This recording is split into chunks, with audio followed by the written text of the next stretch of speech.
मी जेव्हा कोणाचे 25 लाख इन्व्हेस्ट करायची वेळ येते, मी एक वेल अँड बकेट स्ट्रॅटेजी असं त्याला लेबल केलं आहे. म्हणजे आपल्याकडे 25 लाख म्हणजे एक 25 लाखाची वेल आहे आणि त्याच्यात मी 5 गट करणार. बरोबर. आणि 5-5 लाख एकेका बकेटमध्ये टाकणार.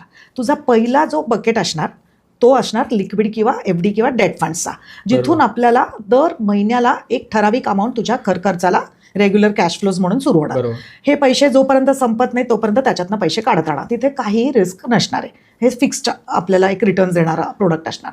त्याच्यानंतरचा जो 5 लाखाचा बकेट आहे हा हायब्रिड फंड्सचा असणार आहे. तिथे इक्विटी आणि डेटचं मिक्सचर असणार. पण हे पैसे आपण सुरू करणार काढायला 2-2.5 वर्षानंतर, जेव्हा हा बकेट एकदम स्टेबल झालेला असणार, मग त्यातनं पैसे काढायचे.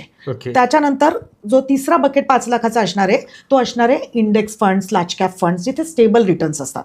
हां, चौथा बकेट जो असणार आहे तो असणार आहे आपला फ्लेक्झी कॅप फंड्स, जिथे रिटर्न्स जास्त येतात, तुझे पैसे मल्टिप्लाय होतात आणि तुला लागले तर तुला ते पैसे काढता पण येतात. आणि शेवटचा जो माझा बकेट असणार आहे तो मिड कॅप आणि स्मॉल कॅप फंड्सचा, जिथे मला रिटर्न्स खूप जास्त येण्याची गरज आहे.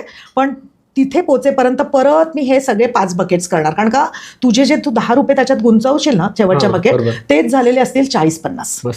तर मग असं जेव्हा क्लायंटचं आपण गणित आखतो तेव्हा क्लायंटला कसलीही भीती नसते. जे म्हणतात ना मार्केट में रिस्क है बॉस, तर त्याला सांगते मी की बाबा आमच्याकडे आलात ना ती रिस्क पण तुमची जाणार आहे, कारण का तेवढं नॉलेज आमच्याकडे असतं.